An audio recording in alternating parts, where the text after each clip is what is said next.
Let's run that open.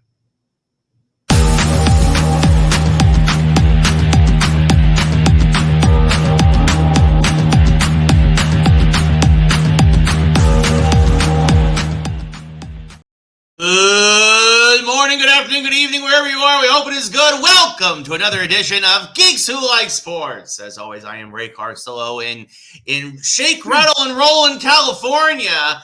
Go my best friend the entire world over in Philadelphia, Pennsylvania, Elias. Lee, how are you doing today? Buddy, I'm glad that it's another day on this planet that we get to share together, even though California is doing everything it can to say to all of you, leave. The leaves are falling here in Pennsylvania, and fall has begun. It is my favorite time of the year here, Ray, because we are mere weeks away from all the sports leagues playing, MLB playoffs, NHL starting, NFL getting going, and the NBA beginning, and also the WNBA playoffs, which I am inserting into that realm, Ray, because it has become much-watched TV. So, Ray, I'm doing pretty good. Excellent. Yeah, I'm happy. I'm glad you're enjoying the fall. It is finally, we have a little bit of respite here. It is only in the high 70s, low 80s again. Wow, that's cold. That is cold. Yes. Yeah. Although it's going to be back in the 90s next week. Yes, because California's saying leave. Yes. Third summer. We'll make like here. A tree and leave.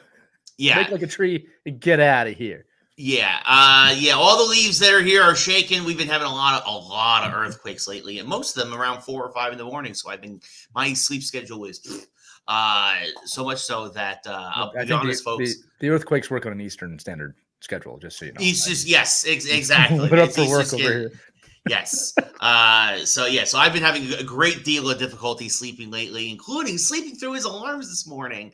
But my good buddy Lee Elias, being very, very, very patient with his we all love you here, Ray. I will tell you this. What's impressive for those of you listening, Ray really has been up for less than 25 minutes, and he just is able to snap into podcast mode, nail that open. But Ray, I'm going to give you a little break here so you can gather your thoughts here if you want. This I should have asked you for. I should have called you in the middle of the night and should be like, Lee, tell me a story, and maybe that would have gotten me to bed instead of staring at the ceiling for 4 hours. Last evening. Lee, you have something to share with our audience before we get into a very jam-packed show, folks. I mean, Lee's stories are always great, but we also have we got a lot of geek. We got Beetlejuice. We're gonna do our full in-depth review. We got football to talk about. But Lee, tell me a story. Ray, I'm going to tell you a story. To do that, I need us to rewind back to the year 1994, probably around the same time it is right now, fall, maybe early winter, and a 10-year-old me, Ray, is heading to karate class. Not yet started playing hockey at this point in my life, believe it or not.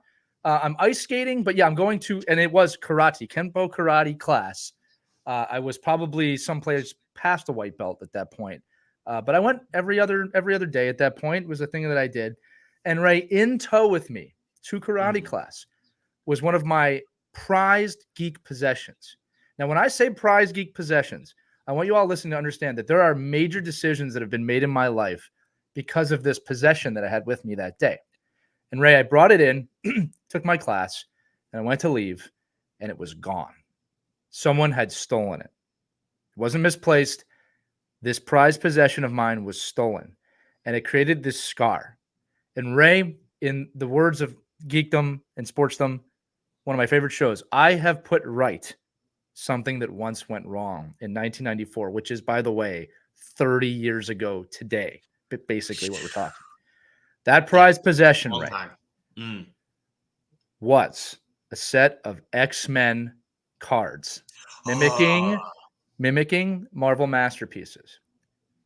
And I was talking about that with my son, Logan, who's named after another person named Logan. We'll just say James Howlett, for those of you who know. And it inspired me, Ray, to go on eBay. And I have purchased the entire 150 card set, which I've also purchased a yellow and black card book separately to put my Fleer Ultra 1994 X-Men card collection, which I now have in full. It took me 30 years to earn enough money to buy these on eBay. For those of you wondering, it was not stupidly expensive. I don't want people to think I'm wasting my money here. But Ray, And again, yellow, for those of you not watching, it's a yellow and black notebook. Yes. It had to be. I had a lot of color Yes. options. It had to be Wolverine colors. Yes. I have the entire set of cards here. And what's cool, Ray, looking at it as an adult, not only do I remember these cards. Like there are cards that I opened here and I was like, wow, I really remember this. But it's organized so beautifully, Ray, that the way they did this is it's superheroes, supervillains, dead superheroes, ups, and there's a whole section at the end, which you will remember, of Wolverine versus section. Yes. Versus everybody. So as much as I'd love to take the time here to show you all 150 of these cards, and I will hint to you right now, Ray, there is a second set of cards that I have ordered. I also got Marvel Masterpieces from this same year because those were amazing. But I think just for the joy of it, Ray, we should pick a random card to celebrate this again, wrong that has now been righted. And I'm not going to tell you, man, I can't tell you enough.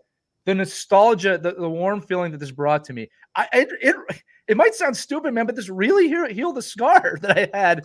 Yeah. I was the 10-year-old me. I was devastated, Ray. I think I cried. I was so upset that these were taken from me. Yeah. And you know what happened is like some kid just took them, didn't care, whatever. And I fully got over that. I'm also blessed. This is one of the biggest scars in my life. Let's be honest about that. Yeah. But I have them here now. So Ray, what I'm going to do is I'm just going to flip the pages. You'll say stop, and I'll stop on that page. Let's do that first. Stop. Okay. Good page, Ray. Okay. And now stop again. Stop. Okay. Oh my goodness. Wow. You picked a good one. So this is a section of it. These are called trifolds. So it's 3 cards in a row that make one painting. Oh yeah, those are great. Yeah. I remember this one. You picked the wedding of Cyclops and Jean Grey right there. And for those of you, again, who don't remember this, there's 3 cards in this set. I'm throwing them right now. We're going to make a micro clip out of this. Oh, yeah, it's their past and their future. Yeah, and of course them in the present as well. So they all go together. I remember these cards. It's funny you stopped on that because I remember these, and I would look at these things for hours, Ray. But here they are in order. And what was cool, Ray, is I got to put these in the booklet with my son Logan and show him this Wolverine card and these Wolverine sets. And I said to him, Logan, I'm not going to lie to you. There's a really good chance you're named because of this card set, right? Because in the back, they've got, just check this out. Wolverine versus Sabretooth, Wolverine versus Cyber, Wolverine versus Omega Red versus Hulk versus The Thing versus Spider-Man, which was a very tragic story for those of you who don't know it, versus Silver Samurai versus the Hellfire Club versus Cable versus Sauron versus the Punisher versus Lord Shingen, and Lady Deathstrike. You could just look at this page. And then again, they have original team members, dead team members. It's just really great. And I'm so happy that I have this in my possession, but I had to tell this on the show because our people are these people, right? Yes. No, absolutely. The sports side is while I was doing this, my son was putting his hockey cards into a binder as well. So it was a share. That's phenomenal. It was pretty cool, right? But maybe next week we'll share another card. But I just love looking at these, man. It's just cool that I have them again. And I will not ever be bringing these to karate again. And nor should you. Next year reminds me a little bit of a similar story. Not quite with cards, but I'll remember it was my 5th birthday party. And this kid, Zeke, my mom, I was not a kid who liked to share because I didn't trust Still not someone who likes to share, but that's it. You share with me. I appreciate it. Yes. You're one of the few I trust. Yeah, I'm not and the reason why I don't trust people is because because people are dumb. And Zeke was a very good person. Don't get me wrong. And was a very good friend. But my mom was like, why don't you share your action figures? I'm like, no, because my action figures are very precious and very, very particular things they need to be taken care of. And she's like, well, I'm sure everybody will take good care of them. I'm like, I don't think you know my friends the way that I know my friends. Yeah. And then I'm 5 years old. And the first thing Zeke did was my Joker action figure, based on the Batman '89 film, was he took it and he went like this and the head popped off. God. And I cried and was traumatized, and I grabbed all my figures. I collected them all from everybody. I said, no more. That's it. And 20 years later, went to a comic book shop and they had a set of Batman, Robin, because you have to remember there was also the DC superheroes. Even though Batman, there was the Batman '89 line and there was the DC superhero line. Batman, Robin, Penguin. I found a new Joker figure after 20 years. Similarly, it's true. It heals the scar. It to the point where I completely forgot about this until you had brought up this somewhat similar situation, and I was like, yeah, for 20 years I held on to Zeke breaking the Joker. Is that short for Ezekiel? Yes. Yeah, okay. Yeah. F you, Ezekiel! What's your name? No, look, Tony! What's your name? We can't do that full thing on the air. No. Give me back my X-Men Flair cards, Ezekiel. Yes. I'll just say this. Again, we are both acknowledging that we're very fortunate that these were big problems for us. But there were bigger problems in our lives at the time, but the young child that needed to be hugged found this. So Lee from Karate has found his crane kick. Yes, I'm so happy. I'm legit happy. I want to share them with you. It's cool to share them with my kids. And again, I'm fun sharing it with the audience. I'm having a good time sharing with the audience. So thank you all for listening to my story. It is that loop has been closed, and now we're ready for more scars. Yep. Speaking of scars, we talk about the NFL Week 2 now. As we head into sports, boy, we have a lot to discuss. Where should we start? Let's start with the Carolina Panthers going on down to Carolina. Carolina looking awful. The Chargers looking fantastic. Partially they won week 1, but they're doing it old school. They're running the ball. They're playing hard-hitting defense. It's a Jim Harbaugh team. Justin Herbert, of course, doing Justin Herbert things, looking very good. But Carolina looks absolutely listless. They've scored, I believe, a combined total of 17 points through 2 games, and to the point where now the Panthers, just a lost organization. Again, folks, this is an organization that has 2 NFC championships in their history. Right, there are 4 teams that have never even been to the Super Bowl. The Panthers are not one of those teams. They've been to 2, even though they lost. And they've benched Bryce Young after 18 career games. The number 1 overall draft pick last year. They said he will be benched next week. Andy Dalton, the wily veteran, former Bengal, former Cowboy, he's been everywhere. Former Saint, I think. He will get the start next week for the Panthers. And Lee, I feel bad for Bryce Young because I think Bryce Young got thrown into the worst situation in football, and he has the least talented roster in football around him, and now he's going to probably sit behind Andy Dalton, who, by the way, as an old man, I hope he can run for his life because he's going to take some licks the next couple of weeks, I think. Lee, what are your thoughts about the situation in Carolina? Well, first off, collect those paychecks sitting on the bench and don't feel too bad about it, buddy. I mean, that's one place you can be. But, I mean, look, it's a coaching decision probably to try and get the roster moving a little bit more than just the quarterback. I don't think this is so much on him as it is on just getting the team figuring something out. You got to make changes when things aren't working. Sometimes, though, it is quicksand, man. Nothing works. So this is one of those things we're going to have to see how it works. I mean, it's not crazy anymore to put an old quarterback in and have them succeed suddenly in this league anymore. And I think that's probably the way that they're thinking. Although that team, does not look talented enough to turn the page. So we'll see what happens. It's one of those things of, it's like pulling a goaltender when the goaltender is not really playing that bad just to get the team to wake up. I kind of equate it to that. Yeah, no, that's a good call. I mean, and again, I think that it's not Bryce's fault. Some folks are talking about how Bryce does have his confidence shattered because here's a guy who dominated in college, now obviously comes to the pros, and it hasn't been working for him. But it's not his fault. Yeah. Some folks have been like he might need to change the scenery the same way. You've seen this a lot. Sam Darnold, we'll quickly jump now over to Minnesota. Probably the biggest upset of the weekend. The Vikings beat the Niners by 6, 23-17. Sam Darnold looking like a world beater the last couple of weeks. I mean, the Giants did not play great against him, but he did carve them up at one point, completing 12 straight passes. Then does the same to a even though the Niners offense is banged up, the Niners defense is still top notch, and they still hung 23 on them, which of course was enough to get the win. Justin Jefferson, a 97-yard touchdown pass, one of the prettiest touchdown passes and runs you'll see, at least so far here in the early year. And Sam Darnold suddenly looking like a guy that's like, yeah, the Jets sucked. Being part of the Jets was a terrible organization. I went to a couple of different places. I kind of regrouped and recovered my career, and now Sam Darnold is a serviceable starter. At least he is right now for the Vikings, who are 2-0. One of the few teams that can say they're 2-0 right now at this point. Lee, what are your thoughts on Vikings-Niners?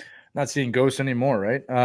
Yes. It's an interesting position, right? Like your personnel around you really does make a difference, right? And I for one, I'm happy to see this. He was always a capable quarterback, but you just talked about confidence. It's amazing what can happen when you start to get some confidence. And I think also, look, as football fans, especially of our age, we're spoiled. We grew up in a time of really amazing quarterbacks that just where Father Time was not getting them for the longest time. And they were always confident. At least they showed that outwardly. And I think you're seeing that, like, that's not that simple anymore, right? Like it's rotating a lot. Guys mature a little bit slower sometimes. I mean, yeah, you've got the Mahomes in the world, obviously. There's several guys that you can look at. I mean, I guess Dak would even be in that conversation somehow now. But it's interesting to see. What I like, Ray, is the parity. All right? Yeah. Like after week one, no, I mean, outside the Chiefs. Yeah. I mean, I guess you can make an argument for New Orleans too right now, but like, who knows what's going to happen this year? Yeah, no, this week in particular, this was a week where, I personally have been making my own personal picks. I told you about this. In week one, I went 11-5 in my picks. In week two, I went 7-9, and mostly because of games that I would have considered upsets. A lot of upsets happened. Right? Like the Ravens are now 0-2. They lost to the Raiders. I didn't see that coming. The Jags continued to be – the Jags lost a very winnable game against Cleveland. I mean, look, Cleveland's defense is very stout, but also Trevor Lawrence, Mr. Hair of Samson, maybe should get a haircut because he is looking terrible. He is overthrowing everyone and everything.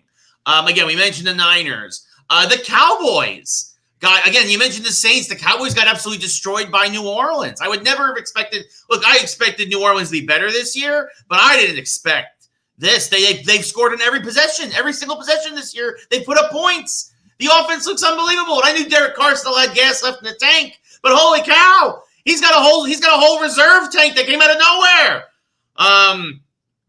Yeah, I mean, and even your Eagles last night on Monday Night Football lost the game that they really should have won.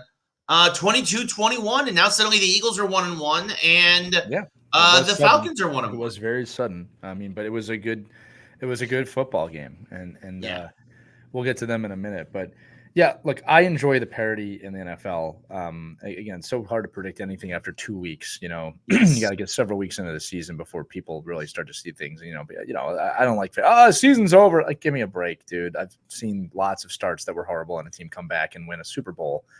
Ray, you've experienced that a couple times as well. Sure. I mean, my Giants went on the run to obviously win Super Bowl 42. The Giants started 0-2. We're going to get to the Giants in a second. We're 0-2 again this year. We're not going anywhere. We're not going anywhere. We're going to get to the Giants in a second. One last big NFL story, which is possibly the biggest one. This is one that's been talked about a lot before we get into our personal teams. Tua Tagovailoa. I can't say his name anymore. You said it right. Tua Tagovailoa for the Dolphins. This was a game I did call. I did call that the Bills were going to destroy the Dolphins because for a variety of reasons, the Bills play great for some reason on Thursday Night Football. I think the Bills are still a team that has something to prove, even with they are very much receivers. Very much a Super Bowl caliber team. Yeah, and Tua, for the fourth time in 5 years, his third as in the NFL. He also had one in Alabama. Just has his brain scrambled as he takes a terrible, terrible hit. It was initiated by Tua. Like, I mean, if you look at the hit, he ran into the defender. He was scrambling for a first down, and he just he got badly concussed again. And with everything we know about concussions now, a lot of folks around the league are saying he might want to consider retirement. I agree that, like, look, it may set the franchise back. You've made your money, dude. You got your mega contract. He has nothing to prove, in my opinion. He has to think about his family. He has to think about his future and the quality of life he wants going forward. I mean, it's different, obviously, with a concussion because, like, you'll feel better a week later or 2 weeks later and forget it even happened. But then you're talking 10, 15, 20 years down the road where the real ramifications for this could crop up. And Lee, I mean, look, he's gonna have to make this decision on his own. I'm not calling for him to retire or whatever he does. It has to be best for him. But boy, it looked bad, and with everything we know nowadays, Lee, it's gonna. I think a lot of folks are gonna be wondering how he could come back from this. What are your thoughts? Well, my thoughts are this: without being a doctor, without knowing the official, diagnosis of exactly what's happened, take a year off, man. Take a year off, let your brain heal. Sidney Crosby, I'm a hockey guy, took a whole year off. People ridiculed him, called him weak, called him a schmuck, and he completely changed how we look at concussions. The guy's actually a hero, and I'm a Flyers fan saying that. Take a year off, see where your brain is at, and then make a decision. You don't have to retire tomorrow. At the same time, if you see him in the lineup next week, it's what are you doing? Right. The problem with the NFL is that, you said it right. They feel better. They get back a couple weeks off, take a year off and reassess. It is not worth it. I do not care if you're going for a Super Bowl or not. It is not worth it. Not worth your life. So, it's his decision to make. I'm sure he'll have medical experts. Hopefully they give him really good advice, but I don't see how he plays again this season. If he does, you're risking too much. To me, I think at some point too, like you said, you have to, especially with it, you have to protect the player almost from themselves a little bit. Take sometimes. A year off. Take 1 year off. You should not be looking to play until week 3 of next season. Yeah. No, I would. That's actually, I think, a great, almost kind of like a compromise in the middle. Yeah, kind of thing. Most likely week 1, but just take a year off. Don't risk that. Yeah, no, for sure. All right, so now going into our personal teams, I mentioned the Giants are 0-2. The Giants. Brutal. The Giants become the first team in history in regulation to score 3 touchdowns, not give up a touchdown, and still lose the game. The Giants, for those of you who don't know, Graham Gano, our starting kicker, our great kicker, said he had groin tightness throughout the week. The Giants did not decide to sign a backup kicker in the off chance that he could not go on Sunday. And on the opening kickoff against Washington, pulled his groin completely, removing him from the game because you kind of need your groin to do a lot in football. And the Giants, here's the thing. I also say this, by the way, the Giants looked better. The Giants always play Washington well. The only team that Daniel Jones, if Daniel Jones played a full season against the Commanders, Daniel Jones would be a Hall of Fame quarterback, right? The problem is that when he plays everybody else, he's completely dog awful, right? He is awful. And so the Giants played decent. Malik Neighbors, our rookie receiver, 10 catches, over 120 yards. Of course, a lot of people are like, he dropped the pass that would have sealed the game. It happens. It happens. In fact, funny enough, we're going to get into the Eagles. Somebody else dropped a pass that would have sealed the game. It happens. Other people need to step up. There were also a series of other plays. The Giants didn't convert any of their 2-point conversions, going for it without a kicker. The Giants, again, not having a backup kicker on roster, knowing that your starting kicker might not be able to go. There was a fumble on the previous drive that cut that drive short. There are a dozen different plays over the course of this game. Do not blame the rookie receiver for making a drop on the sideline, which, by the way, it was probably a 5 or a 6 on the 10 scale difficulty. If it's a 10, it wasn't the easiest catch. It wasn't the hardest. It wasn't the easiest catch. Also, you're not expecting Daniel Jones to put the ball where it's supposed to be. Because Daniel Jones is, in fact, Malik Neighbors has already hinted at how much he doesn't like playing with Daniel Jones. In fact, the locker room has already hinted at how much they hate Daniel Jones. The fan base hates Daniel Jones. The only one who likes Daniel Jones is John Mara, the owner, because he's an idiot. It's like Tepper down in Carolina taking Bryce Young when he should have taken C.J. Stroud. Anyway, it's not just on Neighbors, but the Giants, they score 18 points. They lose 21-18 as Washington gets 7 field goals. 7. Yes. 7. That's insane. Jaden Daniels had a very nice game. But again, credit where it's due. The Giants defense had 5 sacks. Again, anytime your defense holds an opponent to 21 points, you're at least going to be in the game. You probably win the game. Unfortunately, the Giants did not win the game. And now, looking ahead, I don't think the Giants win a game, speaking of Carolina, till they face Carolina in Germany. I think it's week 9. The Giants might start the season 0-8, folks. Don't bother watching, because I sure as heck won't. Field goals are important. They're important. You can win a game on field goals. Yes, if you only had the kicker. And then, Lee, speaking of drop passes, we move on down to Philadelphia. Field goals, I said. We missed field goals. Yes, but Philadelphia, yes, we lost last night. Interesting plays. Obviously, everybody's talking about Saquon Barkley dropping the must-catch pass of the night to win the game, to ice the game. Ironically enough, Ray, I was not incorrect when we spoke last night. Apparently, when you score 3 touchdowns in the opener, you get a free week pass of everybody coming down on you and killing you. And Saquon also came out immediately and said, I need to catch that pass. I cost us the game. So he took complete responsibility for it. And again, I mean, like, the Philly faithful understand him and why he's here. And I think the collective attitude here is, yeah, okay. Just don't ever do that again, or we will be here. Again, everybody always likes to throw it on the last couple minutes of a game. The game was decided in the last couple minutes, and you've got to give Atlanta a lot of credit for marching down the field and winning that game.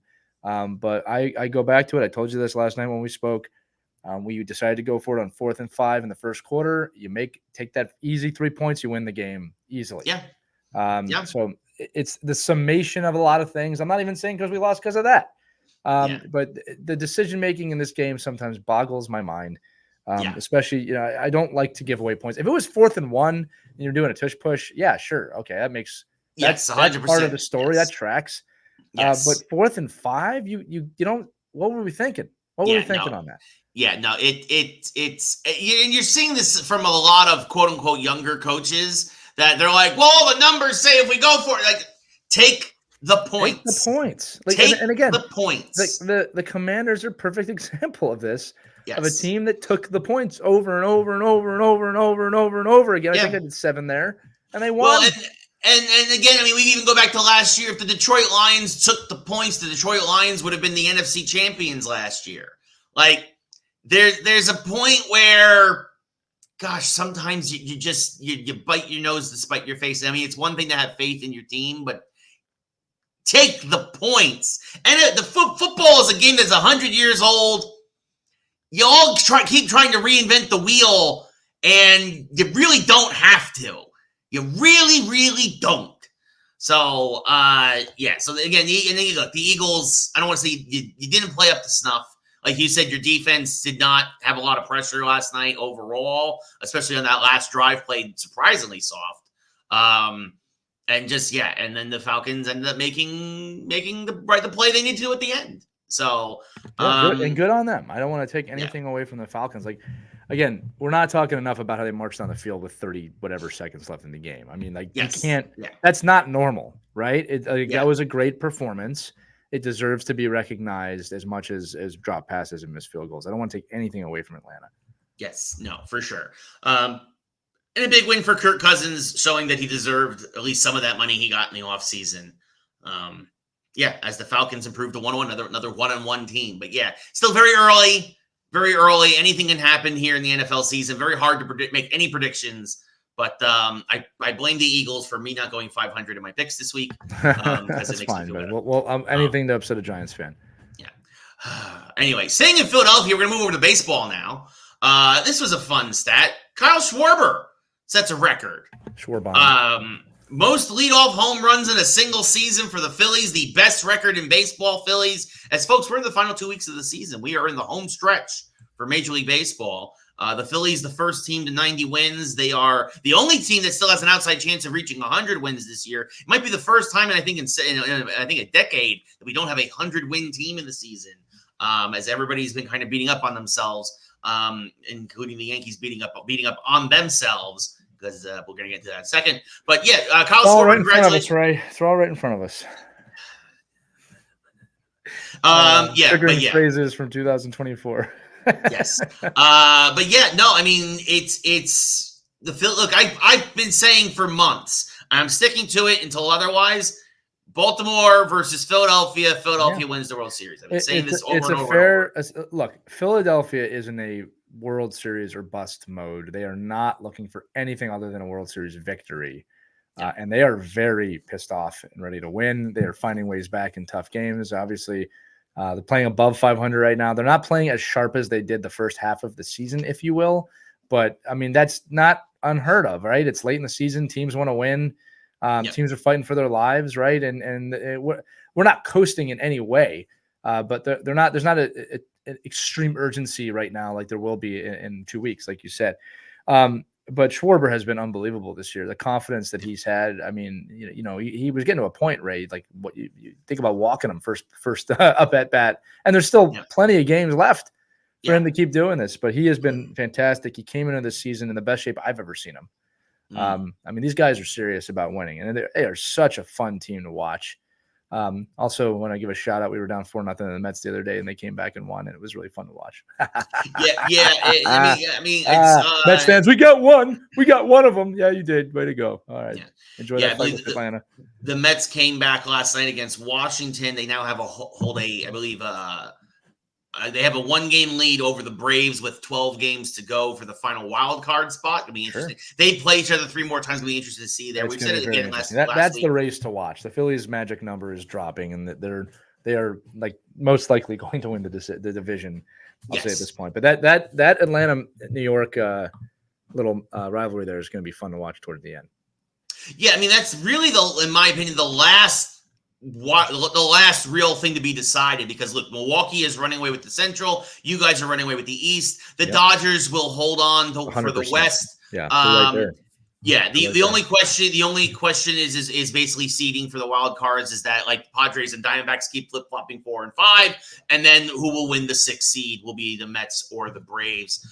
We're pulling for Atlanta. We'll and I think it says a lot about Atlanta that they're even in the fight, considering with so many injuries. Yeah, so many injuries. The Mets are just kind of hanging around, and again, the Mets are holding on to Grimace and Hawk-Tua Girl and other things that are outside their control. They do every gimmick they have, and then suddenly they go on a 10-game winning streak, and then they fall off again, and they got to do a gimmick, and they get a 10-game winning streak. Yeah, or it could just be your team's inconsistent, but we won't talk about that. Been saying that the whole year. Very, very, very, very inconsistent. But again, this is a team that started off, I think, red hot. Then they went 10-25, and they had the quote unquote Grimace run, and then they got ice cold again, and then Hawk-Tua.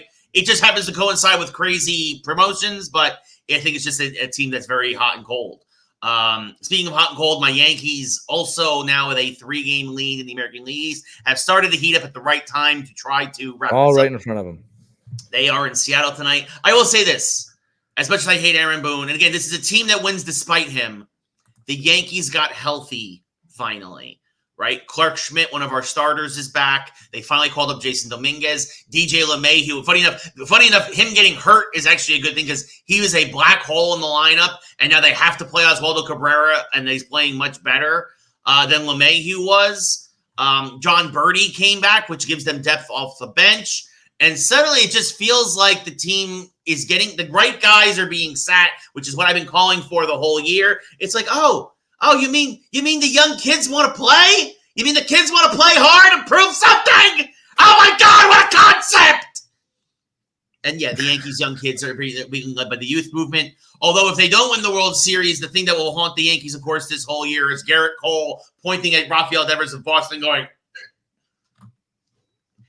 basically giving him the most emphatic intentional walk in history that, of course, would lead to a 3-run Boston inning. The only game we lost to Boston this weekend, we took 3 of 4, was the game that Garrett Cole started. Garrett Cole looking very un-ace-like. I know a lot of Yankee fans think I'm crazy, but I don't think he will get the ball in game 1 of the playoffs, but I don't think Cole should get ball in game 1 of the playoffs. He doesn't look like an ace. He doesn't look like an ace. He doesn't look like it. He looks like a number 3 this year. Mind you, he is coming back from injury. He missed half the season. But Luis Hill, Clark Schmidt, young kids throwing fire right now, throwing gas. I don't know. To me, you go with your bet. To me, you got to stop worrying about egos, and you got to give yourself the best chance to win. And right now, Luis Hill and Clark Schmidt give you a better chance to win a game than Garrett Cole does, in my opinion. So.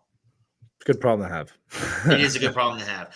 You know who else has a problem? This was a crazy story. Last baseball story. Minnesota Twins released their 6th round pick from this year's draft, a catching prospect, because he admitted that he was tipping pitches to the hitters, telling them what was coming, because he wanted to lose so that he could have a nice long off season.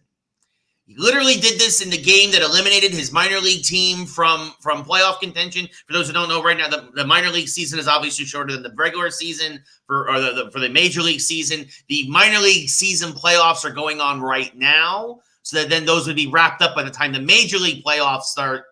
And the Twins catcher was like, "Yeah, I was tipping pitches because I wanted to go home." And so the Twins were like, "You're a loser, and we're cutting you, and we are really mad that we wasted a 6th round pick on you. But good luck with your future endeavors." Lee, what are your thoughts? I'm really curious. What are your thoughts on a player basically admitting he threw the game so that he could go home and have a nice long off season and get some rest? I think Lee, what are your thoughts? The word.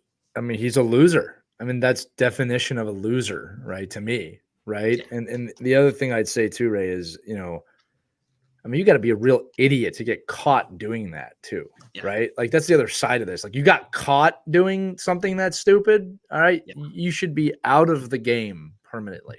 Yeah. All right? Well, it sounds like he will be. Yeah. I hope he never gets signed. You can have a permanent off season with an attitude like that. I understand. I do the grind of minor league sports. And being on a bus for hours. It's not as glamorous as being a pro baseball player or pro athlete. But man, I don't know. That deceiving your teammates like that. Yeah. That's what you feel for. The betrayal is unforgivable. I mean, like, it's one thing if you're playing horrible or you're not mentally in it. That happens, all right? It's not ideal, but it happens. But to betray your own team, that is an unforgivable sin in sports to me, and I hope he never plays again.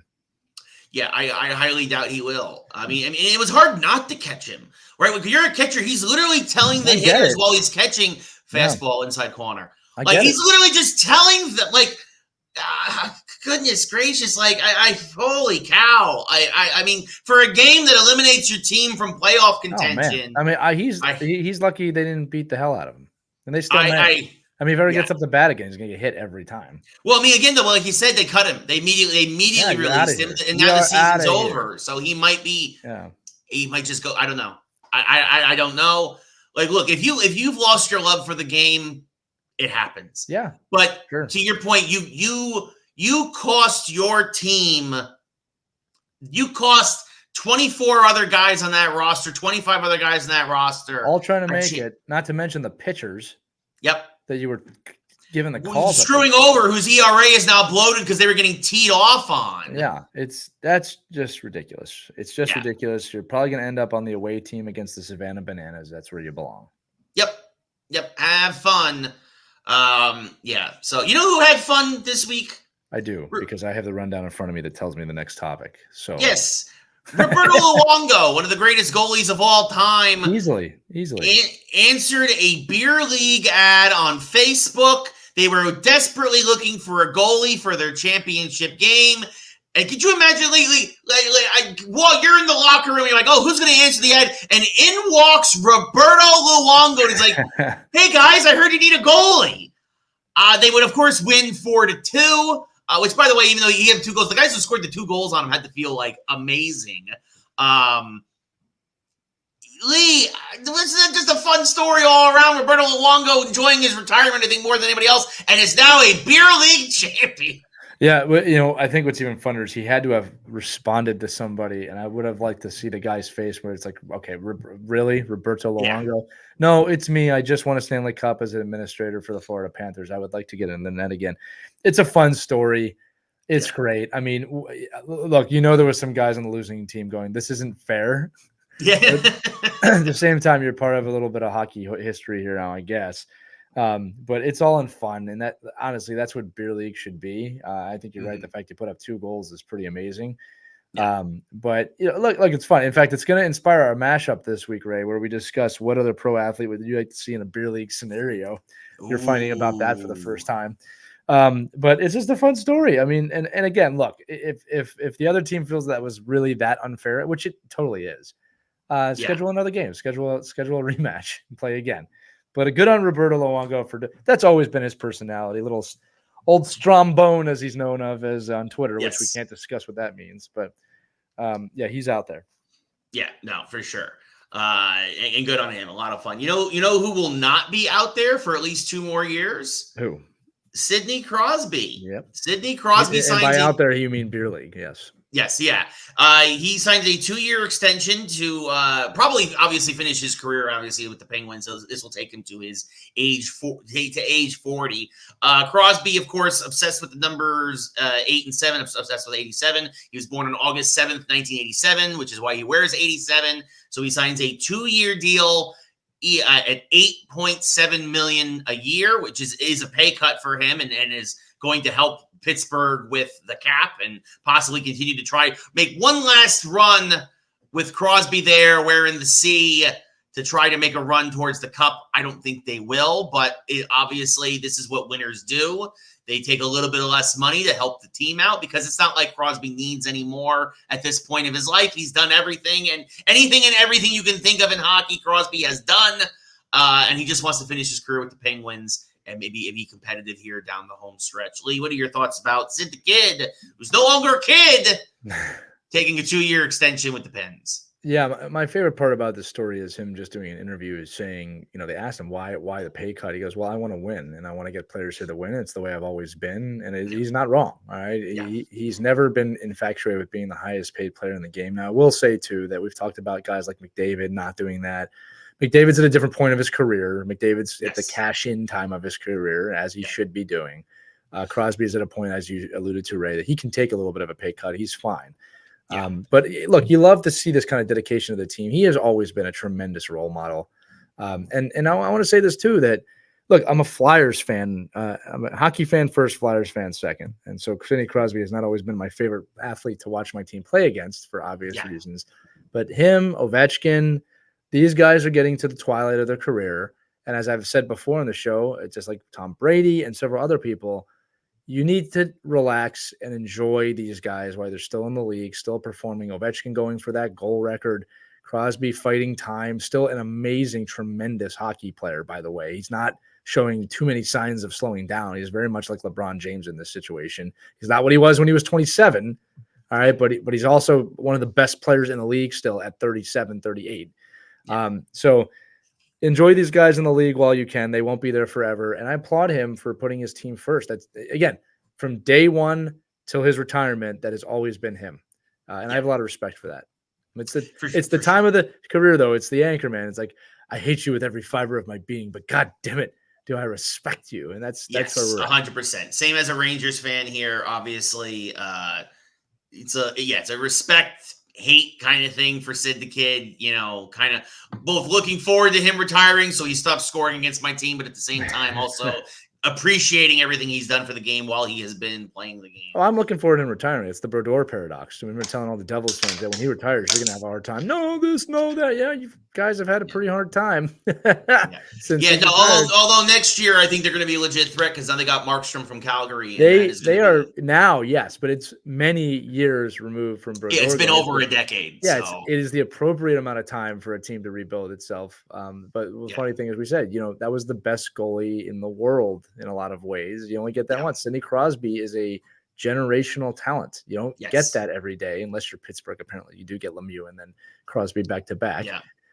Which doesn't make sense. And had Yager there for a long time. You had Yager, you had a string of goaltenders, and you won 3 cups in 4 tries. So there's nothing to complain about, Pittsburgh. Nothing. No, unless you're talking about baseball, then you can complain. But you can complain about baseball. I agree with that 100%. Yeah. But you guys have football and hockey dynasties out the wazoo. Anyway, but yeah, so good for them. So we talk about somebody in the twilight of their career. Now we talk to somebody in the bright young beginnings of their career. Rookie year.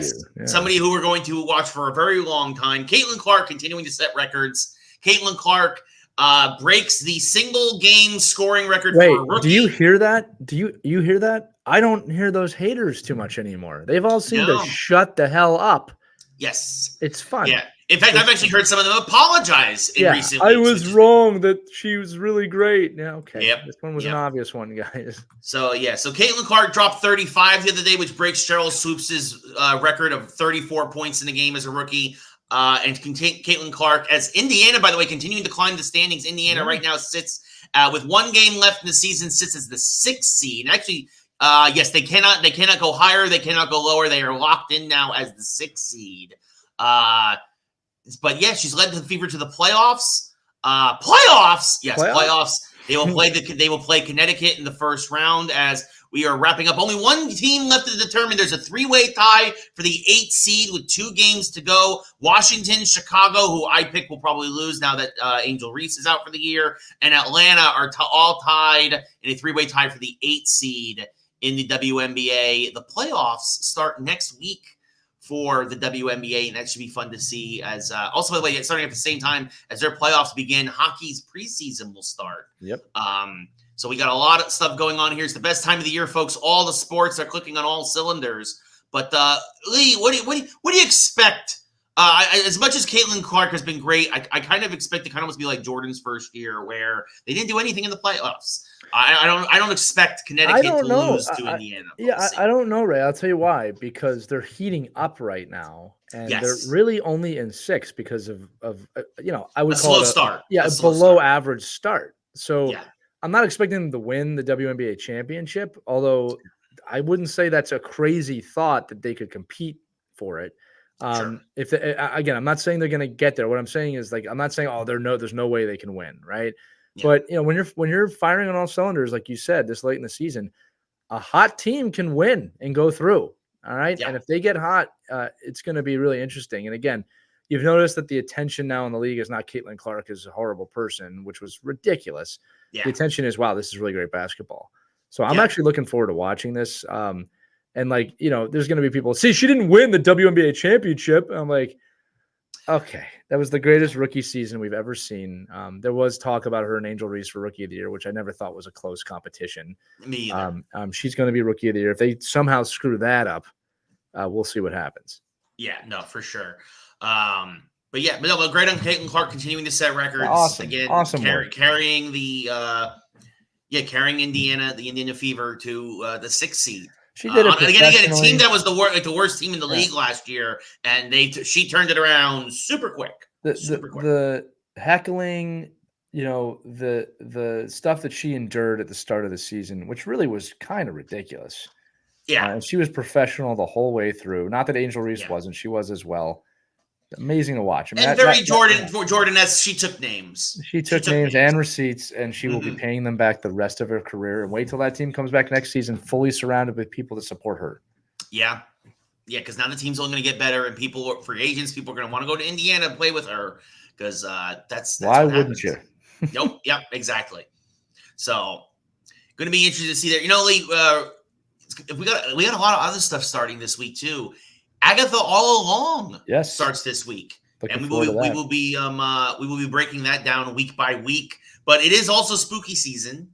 As by the way, your boy just got the last pieces of his Halloween costume. Cannot wait. Oh, I know what it is, but I'm not telling anybody. Nope. It's gonna be a surprise. It's a surprise, but you will all be surprised in a very positive way. I think so.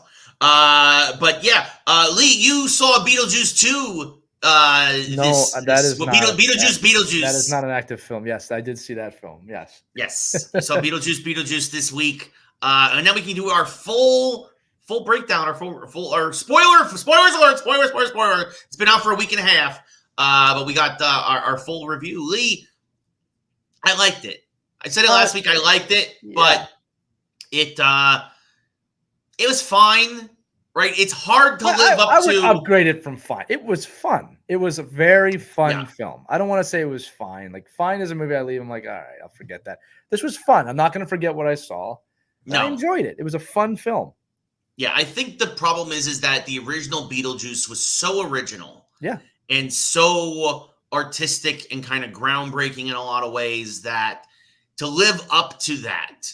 Right. I think it's hard where it still has that tone and it still has that tenor and it still has that artisticness to it and off the wall zaniness and very creative.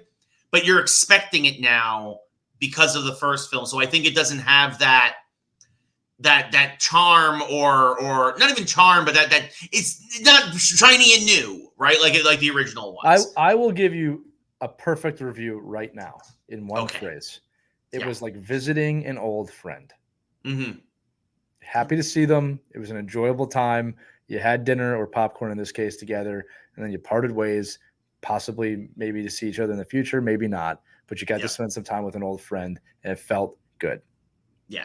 Tell me that's not a perfect review for that film. No, it is. It's a great. It is great. I mean, look, I feel that it was a little almost chaotic at times, which almost kind of makes sense because you have instead of having like two conflicting stories, like in the first one you have three this time, where you have Astrid's story, which is the Jenna Ortega character, you have Lydia's story, and then you have obviously Beetlejuice and his Beetlejuice running away from his. We also got Beetlejuice's origin. Lee, which was great. What were your thoughts on getting the origin story of Beetlejuice? Well, I love that it was the Black Plague. I love that he was a grave robber. I mean, it's perfect. Yes. It tracks with every theory we've ever had. And I love that his ex-wife was also a murderer maniac. Like, it all tracks. It was all perfect.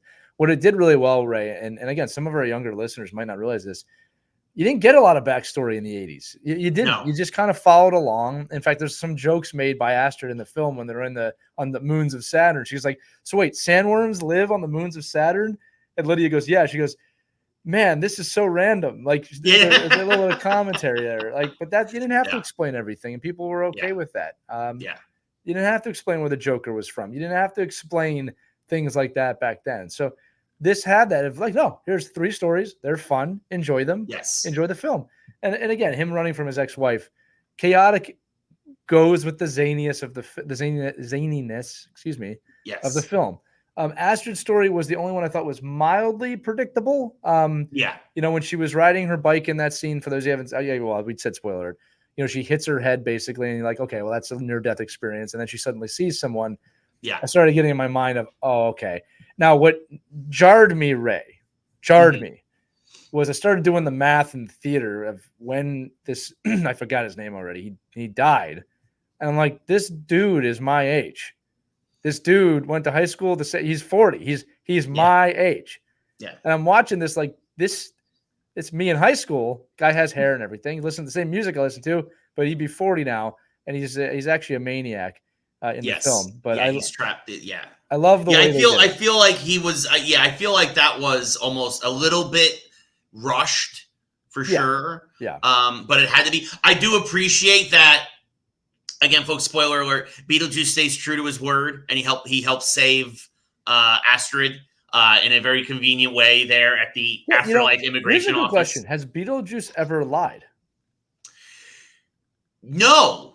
I don't think he's very devilish or genie like, where like he'll take some liberties with the interpretation of something. But I don't recall him ever lying. He signed a contract and he said it to the letter of the law, and he did indeed. It was Beetlejuice who ends up saving Astrid there at the very last second with the F-bomb, the classic F-bomb that you can only drop one in the movie. The other one got bleeped out, which was also kind of funny. A little bit of fourth wall breaks, but we should make that a microclip, Ray, because I think that's a good point. I don't think Beetlejuice ever lies in either film. I think he manipulates to get what he wants, but I don't think he ever told a lie in either film. Yeah, no, I think that's true.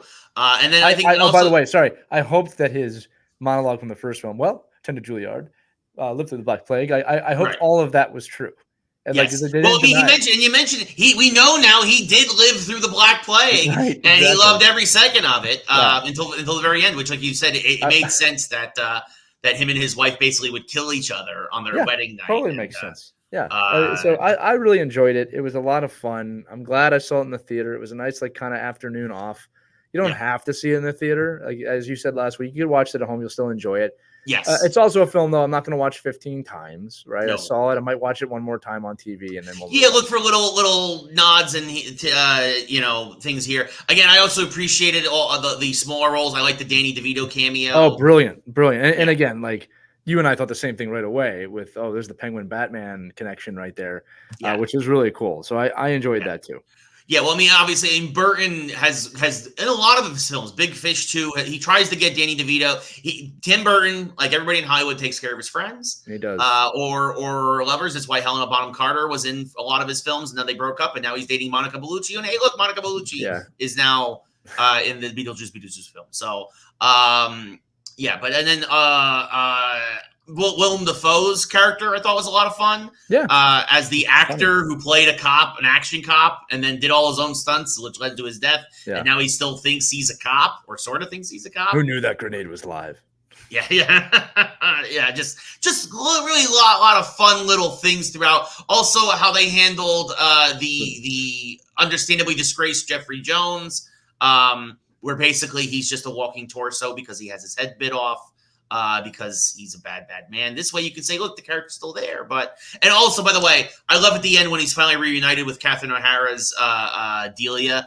And she's looking at the decapitated torso of her husband. And she gets like a snake bite, which kills her, folks. And she's like, look at what happened to me. Like, yeah. It just.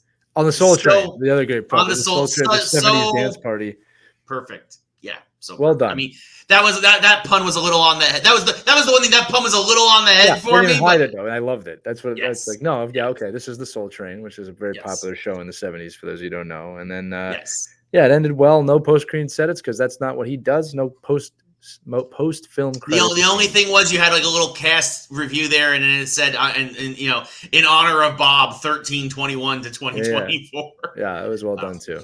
Yeah, Bob will not be forgotten. No, go see it if you don't know what we're talking about.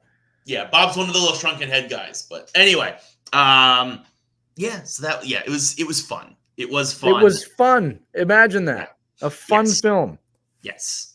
But yeah, good. A lot of good there. It's just, and it also still feels like there's so much of that world you could still explore. Well, yeah. Look, we talked about this. There's no clear third film introduced in any way, but it's definitely open if they want to do a third film, which they probably should not do. But this was good. And also, by the way, Michael Keaton, amazing as always. Fantastic. He didn't miss a beat. I mean, he's Beetlejuice. That's there you go. He's Beetlejuice again. And then I do want to give one more shout out to the big musical number at the end. It wouldn't have been complete without another musical number. Yes. MacArthur Park is the song. The use of music in this film again, of classic music that you might not have even heard. Now Tragedy from the Bee Gees, I think, is the #1 song in the country now because of this film, and like understandably, like it's a song I never even heard of.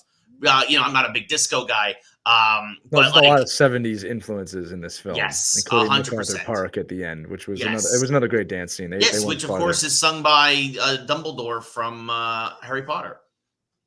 Is it? The guy who sings MacArthur Park played Dumbledore. Yeah, that's fantastic. Richard Gambon or something Anyway, it was fantastic. They had a fun time, and again, Michael Gambon. Yeah, Michael Gambon. That's what I meant. I was close. But yeah. Anyway, moving on.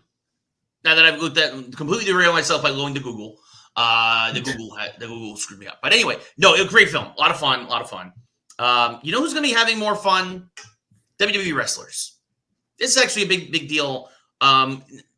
This is something that TKO now owns WWE. Obviously, this is after they went public a few years ago and all that other stuff. And TKO's announced last year they're going to start cutting live events, and they now announced this year they're going to be cutting more. It used to be that wrestlers would be on the road 300 days out of the year. 300 out of 365, folks. That's a lot. That is a lot to be on the road for. It's a lot. Yeah. And so last year they started announcing they cut 50 of these live events. These are events where they're doing shows. And it's not televised, but they go from town to town. They do live shows. And TKO announced that next year they're going to cut another 50. They're going to get down to 200 days. They might start doing more. They start to see this. You might get a couple more premium events this year, right? Where you're getting maybe a premium event every 3 weeks, but where the day-to-day grind to keep the wrestlers fresh, to keep the wrestlers happy, and also the fact that these live events were, as they were described, marginally profitable, right? They're like, we are not going to sacrifice our people's health and happiness for the slimmest of profits. Which is a refreshing take, honestly, in any industry at this point. Agreed. And And then basically they called the live events and the schedule kind of a relic of the Vince era. He had obviously. It was the success of the Vince era in a lot of ways, but it's not needed anymore. Well, and that's the thing, right? That was great when WWE was growing, right? But now TKO's like, WWE is a bajillion-dollar business. We don't need to grow. We're going to keep growing. But there's other ways to grow too. This is not the old television era. There's 365 coverage now all the time. Yes, we have TikTok and YouTube and all this other stuff. We don't need to be in your town tomorrow or on Sunday doing a show at the Armory.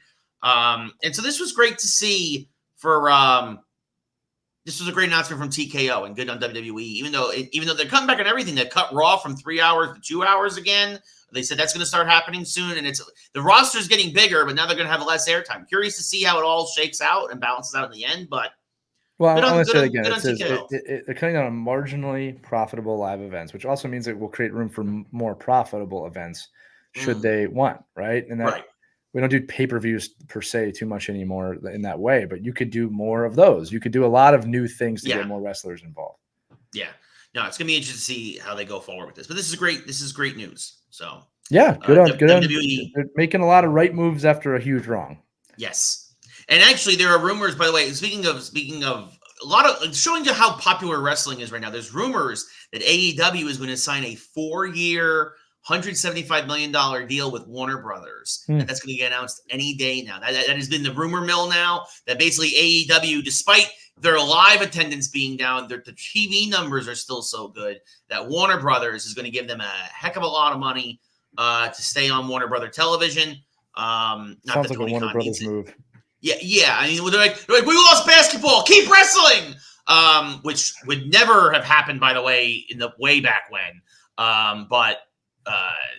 Curious to see the details of that deal. That is in the rumor mill right now. Nothing official though. That is in the rumor mill.